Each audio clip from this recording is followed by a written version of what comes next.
আনিয়া মানের পাত বাড়ি দিল পান্তা ভাত। মধ্যযুগের কবি বিজয়গুপ্ত তার মনসামঙ্গল কাব্যে এমনই লিখেছিলেন, অর্থাৎ মানকুচুর পাতায় পান্তা ভাত দেওয়ার কথা বলা হয়েছে।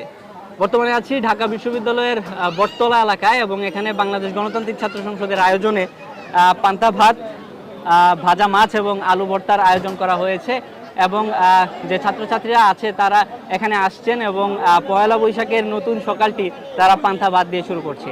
এই যে পান্তা ভাতের সাথে বাঙালির যে ঐতিহ্য এটি কিন্তু অনেক পুরনো এবং আমরা এই যে উদাহরণটি দিলাম মনসামঙ্গলে বিজয়গুপ্তের উদাহরণটি দিলাম, সেটি থেকে বোঝা যায়।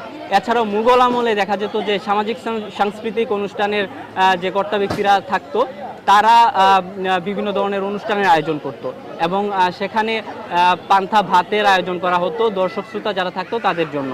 আসলে পান্তা আর ইলিশ মাছ যেটা আসলে শুভ নববর্ষের সময় আসলে আমরা খেয়ে থাকি, কিন্তু এবার যেহেতু আমাদের মৎস্য প্রাণী উপদেষ্টা যিনি আছেন উনি যেহেতু নিষেধ করেছেন যে ইলিশ ধরা নিষিদ্ধ এই সপ্তাহ সহ 2 সপ্তাহ, তো সেই জায়গায় আমরা চেষ্টা করেছি যে যদি ইলিশ মাছ না রেখেও অন্য কোনো মাছ আসলে ভাজা রেখে কোনোভাবে মানে সেটাকে আর কি কোনোভাবে রিকভার করে জিনিসটাকে জাস্ট প্রেজেন্ট করা, যে আমরা আমাদের বাংলার ঐতিহ্য কালচার আসলে এই জিনিসটা।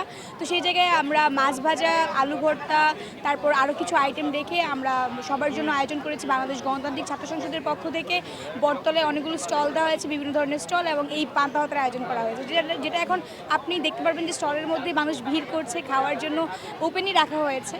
তো এই অনুভূতিটা আসলে একটু অন্যরকম। আর সব থেকে বড় কথা হচ্ছে যে বাংলাদেশের যে নতুন নববর্ষ 1432 সেটা সম্প্রীতির, আমার মনে হয় যে সম্প্রীতির শোভাযাত্রা দিয়ে শুরু হয়েছে।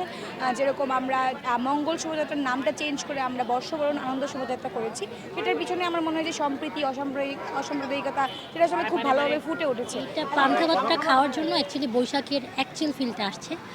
খুবই সুন্দর একটা উদ্যোগ ছিল। অ্যান্ড হ্যাঁ, অবশ্যই তাদের সবাইকে ধন্যবাদ। বাঙালিয়ানা সংস্কৃতির সাথে পান্তা ভাতের যে সম্পর্কটা এটা কীভাবে দেখছেন? এইটা অ্যাকচুয়ালি আমাদের অনেক পুরনো সংস্কৃতি। এখন যদিও কেউ পান্তা খায় না, তবে এই সংস্কৃতিটা একটা হিউজ জনগোষ্ঠীর সাথে সম্পৃক্ত, কারণ আমরা সবাই জানি একটা টাইমে অনেক মানুষই খেতে পারত না। এই পান্তা ভাতটা অনেকের ইমোশন, সো এটা আমাদের সংস্কৃতির সাথে সম্পূর্ণভাবেই চায়। বাঙালি জাতির দীর্ঘদিনের ঐতিহ্য যে পান্তা ইলিশ, বৈশাখের সকালে পান্তা ইলিশ খেয়ে আমি খুবই আনন্দবোধ করছি এবং এই কালচারের সাথে যে নিজেকে সংযুক্ত করতে পারছি, যে এটার আসলে আমাদের এই উপলব্ধিটা করায় যে বাংলাদেশের যে শ্রমজীবী মানুষ বা কৃষিপ্রধান দেশ, কৃষিপ্রধান যে মানুষগুলো ছিল তারা তাদের সকালের খাবারটা যেটা দিয়ে করতো আর কি, সেই একটা ঐতিহ্য থেকে আমরা আর কি আজকে চেষ্টা করছি যে পয়লা বৈশাখের দিনটা পান্তা ইলিশ দিয়ে শুরু করার। পহেলা বৈশাখ তো বাঙালির প্রাণের উৎসব। প্রতি বছরই আমরা দেখতে পাই যে পহেলা বৈশাখ পালন করা হয়, কিন্তু এবারের বৈশাখটা আসলেই আলাদা। ফ্যাসিবাদ পরবর্তী সময়ে নতুন একটি বাংলাদেশে, জুলাই গণ অভ্যুত্থান পরবর্তী সময়ের বাংলাদেশে আমাদের এবারের যে আমরা দেখেছি যে শোভাযাত্রা হলো, সেই শোভাযাত্রাতেও কিন্তু প্রতিপাদ্য ছিল ফ্যাসিবাদের অবসান নিয়ে। সো আমরা এই কথাটা স্পষ্টভাবে বলতে পারি যে এবারের যে জুলাই এবং জুলাই পরবর্তী সময় এবারের যে বৈশাখ, সেটা কিন্তু অন্যান্য যে কোনো বারের চেয়ে আলাদা। সকালে উঠলাম, তারপর রমনায় গেলাম, সেখানের ভিতরে শুনলাম, তারপরে ক্যাম্পাসে আসা, চারুকলায় আসা, তারপরে সব কিছু শেষ করে এখানে পান্তা খাওয়া। প্রতিবার তো আমরা পান্তার সাথে ইলিশ খাই, এবার তো আর ইলিশ খাওয়া হলো না, যেহেতু ইলিশের সিজন না এটা, এবং বলা হয়েছে এবার যে ইলিশটা সেটা আসলে জাটকাই হতো। আমরা যে কনসেনসাস দেখলাম যে সবার মাঝে আসলে ইলিশ খেতেই হবে এমন ট্রেডিশনটা নেই, বরং বাঙালির যে ট্রেডিশনাল ফুড, ভাতের সাথে অনেক ধরনের ভর্তা খাওয়ার ট্রেডিশন, এটা আমরা অনেক বেশি দেখতে পেয়েছি।